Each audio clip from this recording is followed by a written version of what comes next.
ಓಂ ಶಾಂತಿ. ವಾಣಿ date 23/10/2025. ಪ್ರಾತಃ ಮುರಳಿ. ಓಂ ಶಾಂತಿ. ಬಾಪ್ ದಾದಾ ಮಧುಬನ. ಮಧುರ ಮಕ್ಕಳೇ,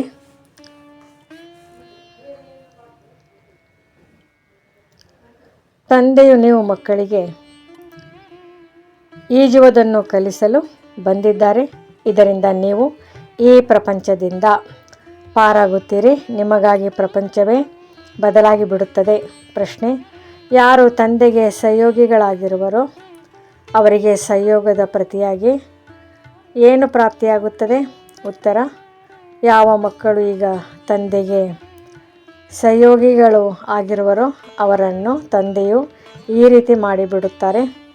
ಅವರಿಗೆ ಅರ್ಧ ಕಲ್ಪದವರೆಗೆ ಯಾರಿಂದಲೂ ಸಹಯೋಗವನ್ನು ಪಡೆಯುವ ಹಾಗೂ ಸಲಹೆಯನ್ನು ತೆಗೆದುಕೊಳ್ಳುವ ಅವಶ್ಯಕತೆಯೇ ಇರುವುದಿಲ್ಲ. ಎಷ್ಟು ದೊಡ್ಡ ತಂದೆಯಾಗಿದ್ದಾರೆ ತಿಳಿಸುತ್ತಾರೆ. ಮಕ್ಕಳೇ, ನೀವು ನನ್ನ ಸಹಯೋಗಿಗಳು ಆಗಲಿಲ್ಲವೆಂದರೆ ನಾನು ಸ್ವರ್ಗದ ಸ್ಥಾಪನೆಯನ್ನು ಹೇಗೆ ಮಾಡಲಿ? ಧಾರಣೆಗಾಗಿ ಮುಖ್ಯ ಸಾರ: ತಂದೆಯೊಂದಿಗೆ ಸಂಪೂರ್ಣ ಪ್ರೀತಿಯನ್ನಿಟ್ಟು ತಂದೆಗೆ ಸಹಯೋಗಿಗಳಾಗಬೇಕಾಗಿದೆ. ಮಾಯೆಯಿಂದ ಸೋಲನ್ನು ಅನುಭವಿಸಿ ಹೆಸರನ್ನು ಎಂದೂ ಕೆಡಿಸಬಾರದು. ಪುರುಷಾರ್ಥ ಮಾಡಿ ದೇಹ ಸಹಿತವಾಗಿ ಏನೆಲ್ಲವೂ ಕಾಣುತ್ತಿದೆಯೋ ಎಲ್ಲವನ್ನೂ ಮರೆಯಬೇಕಾಗಿದೆ. ಆಂತರ್ಯದಲ್ಲಿ ಖುಷಿ ಇರಲಿ. ನಾವೀಗ ಶಾಂತಿಧಾಮ ಸುಖಧಾಮಕ್ಕೆ ಹೋಗುತ್ತೇವೆ.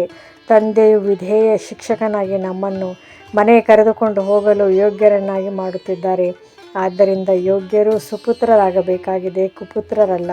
ವರದಾನ: ಪ್ರತಿ ಸಂಕಲ್ಪ, ಸಮಯ, ವೃತ್ತಿ ಮತ್ತು ಕರ್ಮದ ಮೂಲಕ ಸೇವೆಯನ್ನು ಮಾಡುವಂತಹ ನಿರಂತರ ಸೇವಾಧಾರಿ ಭವ. ಹೇಗೆ ತಂದೆ ಅತಿ ಪ್ಯಾರ ಆಗಿದ್ದಾರೆ, ತಂದೆ ಇಲ್ಲದ ಜೀವನ ಇಲ್ಲ, ಅದೇ ರೀತಿ ಸೇವೆ ಇಲ್ಲದ ಜೀವನ ಇಲ್ಲ. ನಿರಂತರ ಯೋಗಿಯ ಜೊತೆ ನಿರಂತರ ಸೇವಾಧಾರಿಗಳಾಗಿ ಮಲಗಿದ್ದರೂ ಸಹ ಸೇವೆಯಾಗಲಿ. ಮಲಗಿರುವ ಸಮಯದಲ್ಲಿ ಒಂದು ವೇಳೆ ಯಾರಾದರೂ ನಿಮ್ಮನ್ನು ನೋಡಿದರೆ ಆಗ ಅವರಿಗೆ ನಿಮ್ಮ ಮುಖ ಲಕ್ಷಣದಿಂದ ಶಾಂತಿ, ಆನಂದದ ವೈಬ್ರೇಷನ್ ಅನುಭವ ಮಾಡಬೇಕು. ಪ್ರತಿ ಕರ್ಮೇಂದ್ರಿಯದ ಮೂಲಕ ತಂದೆಯ ನೆನಪಿನ ಸ್ಮೃತಿ ತರಿಸುವಂಥ ಸೇವೆ ಮಾಡುತ್ತಾ ಹೋಗಿ. ತಮ್ಮ ಶಕ್ತಿಶಾಲಿ ವೃತ್ತಿಯ ಮೂಲಕ ವೈಬ್ರೇಷನ್ ಹರಡುತ್ತಾ ಇರಿ. ಕರ್ಮದ ಮೂಲಕ ಕರ್ಮಯೋಗಿ ಭವದ ವರದಾನ ಕೊಡುತ್ತಾ ಇರಿ. ಪ್ರತಿ ಹೆಜ್ಜೆಯಲ್ಲಿ ಪದಮದಷ್ಟು ಗಳಿಕೆ ಜಮಾ ಮಾಡುತ್ತಾ ಹೋಗಿ. ಆಗ ಹೇಳಲಾಗುವುದು ನಿರಂತರ ಸೇವಾಧಾರಿ ಅರ್ಥಾತ್ ಸರ್ವಿಸೇಬಲ್. ಸ್ಲೋಗನ್: ತಮ್ಮ ಆತ್ಮೀಯ ವ್ಯಕ್ತಿತ್ವವನ್ನು ಸ್ಮೃತಿಯಲ್ಲಿಟ್ಟುಕೊಂಡಾಗ ಮಾಯಾಜೀತ್ ಆಗಿಬಿಡುವಿರಿ. ಅವ್ಯಕ್ತ ಸೂಚನೆ: ಸ್ವಯಂನ ಮತ್ತು ಸರ್ವರ ಪ್ರತಿ ಮನಸಾ ಮೂಲಕ ಯೋಗದ ಶಕ್ತಿಗಳ ಪ್ರಯೋಗ ಮಾಡಿ.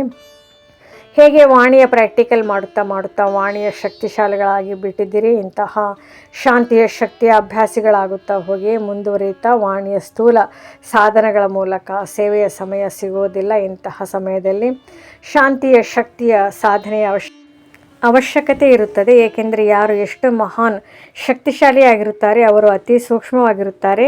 ವಾಣಿಯಿಂದ ಶುದ್ಧ ಸಂಕಲ್ಪ ಸೂಕ್ಷ್ಮವಾಗಿದೆ. ಅದಕ್ಕೆ ಸೂಕ್ಷ್ಮದ ಪ್ರಭಾವ ಶಕ್ತಿಶಾಲಿಯಾಗಿರುತ್ತದೆ.